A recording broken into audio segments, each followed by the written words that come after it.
Regardez la vidéo du général, regardez cette vidéo et on revient pour continuer. J'ai mal. Ça, on lui a fait un refoulement. Refoulement. Là, il voulait aller à Garoua. Il est arrivé à Garoua, on a dit que remonte, ça ne sent pas bon hein, à Baoyono.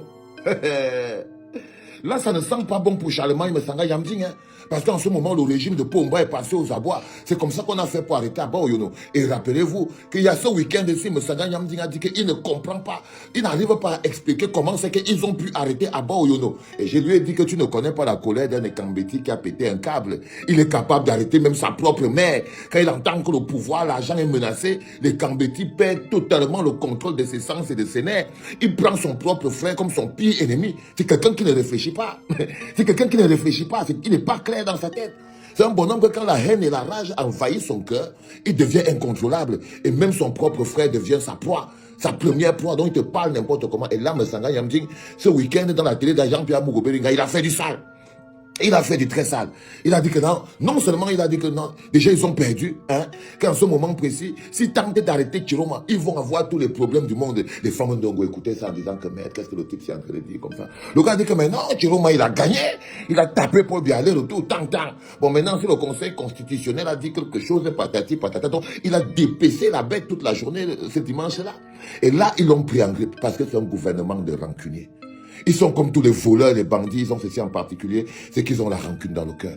Dès qu'ils se sentent découverts, dès qu'ils ont l'impression que quelqu'un les a mis à nu leur forfaiture, dès qu'à un moment donné, ils ont l'impression qu'ils sont mis à nu, tu deviens la personne qu'ils doivent tuer. Ils commencent par t'organiser un narratif de détestation, ils commencent à te stigmatiser. Vous voyez par exemple comme ils ont déchiré le Cameroun en plusieurs morceaux. Et c'est ça que Messanga Yamding a dit l'autre jour. C'est ça qui lui crée tous les problèmes qu'il a là. Mais Sanga a tous les problèmes qu'il a là parce qu'il a dit qu'ils sont en train de déchirer le Cameroun en plusieurs morceaux. C'est-à-dire qu'en premier, c'était les anglophones. C'est-à-dire qu'un anglophone entrait dans une boutique comme ça, là, tu entendais comment les Ekambeti boulons commençaient à lui dire Ambazozo, Ambazozo. Pourquoi? Parce que John Funds était un anglophone, il était l'opposant farouche de Paul Biya, c'était celui qui portait et aspirait aux aspirations du peuple. Les mêmes bonhommes ont engagé la stigmatisation par l'ethnie et par le langage. Ils ont commencé à appeler Ambazozo. Ils ont dressé le Cameroun tout entier. Tout entier contre quelque chose qui fait la particularité de notre pays. Sa partie anglophone, son bilinguisme. Ils ont détruit ça pour le pouvoir. C'est devenu un ambazozo, c'est devenu un anglofoufou et tout. C'est pas moi qui a dit. C'est Charlemagne Messanga Yamding. C'est ça qui lui coûte la déportation qu'il a de Garoua. Parce que comme il parle là, s'il ne fait pas attention, on va le déposer que devant la cour du CED. S'il ne fait pas attention, il va atterrir seulement devant la cour du CED. Hein, Messanga, tu sais qu'ils peuvent faire ça. Ah bon, ils pensaient qu'ils ne peuvent pas l'arrêter. Ils pensaient qu'ils ne peuvent pas l'arrêter, mais ils ne savent pas qu'ils ont perdu le Nord. Il n'y a que le peuple camerounais qui peut stopper ces mecs dans leur course folle. Il n'y a que le peuple. Là, il n'y a personne qui est à l'abri. Personne n'est à l'abri. Tout le monde, on doit se battre, parce que si on se laisse faire, on va se faire bouffer comme peuple, on va se faire bouffer comme être humain, on va être sali comme pays. C'est clair. Et il a continué, Charlemagne Messanga Yamding, en disant que quand ils ont fini leur deal de diabolisation des anglophones, c'est tombé maintenant sur les gars bamileke, les gars de l'Ouest. Et quand ils sont assis chez eux, ils écoutaient Messanga Yamding en train de clarifier comment c'est qu'ils sont en train de dépêcher le pays en plusieurs morceaux, juste pour rester au pouvoir. Donc ils tuent tout ce qu'il y a de national, tout ce qui fait de nous une nation, tout ce qui fait de nous un peuple, c'est la chose qu'ils combattent. On ne doit jamais avoir un intérêt collectif. On ne doit jamais se battre pour quelque chose de collectif. Et on doit toujours trouver un moyen où il y a des petits miséreux qui trouvent leur bonheur dans l'état de misérabilisme général et institutionnalisé. Il y a toujours un petit groupe de miséreux ou de peureux, ça dépend de ce qu'on appuie chez eux, qui trouvent quand même leur part de bonheur dans un état de misérabilisme prononcé. Ils sont dedans, ils sont pleins.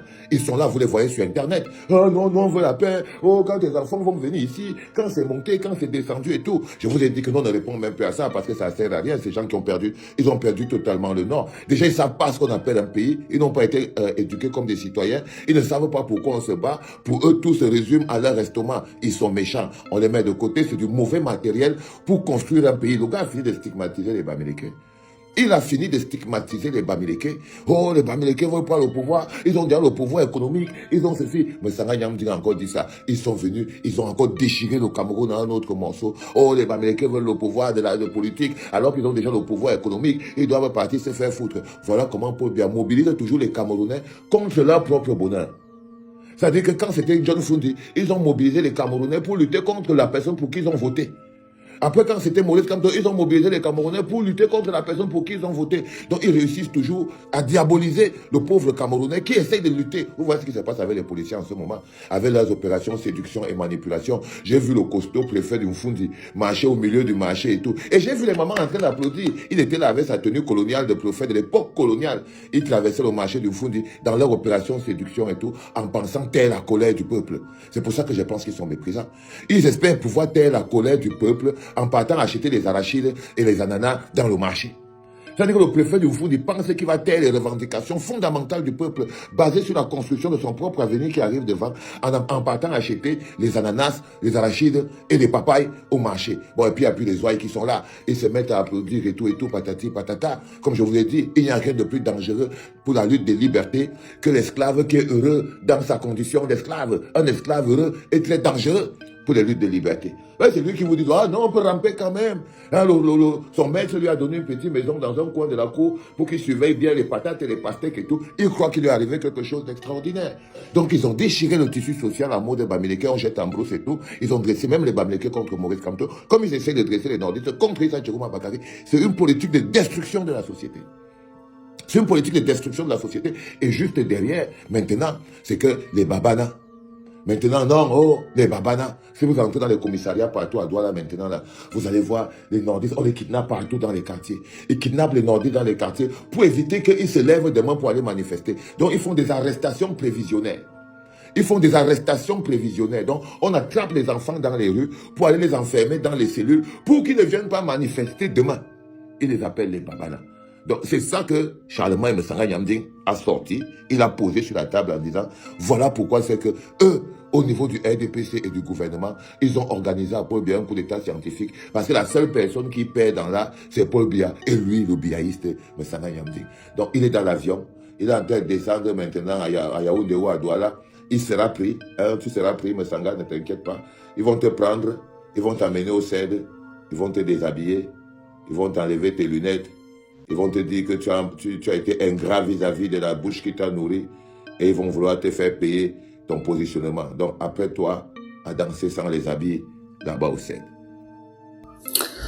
Qu'est-ce que tu penses de ces analyses? Est-ce que tu penses qu'il a raison?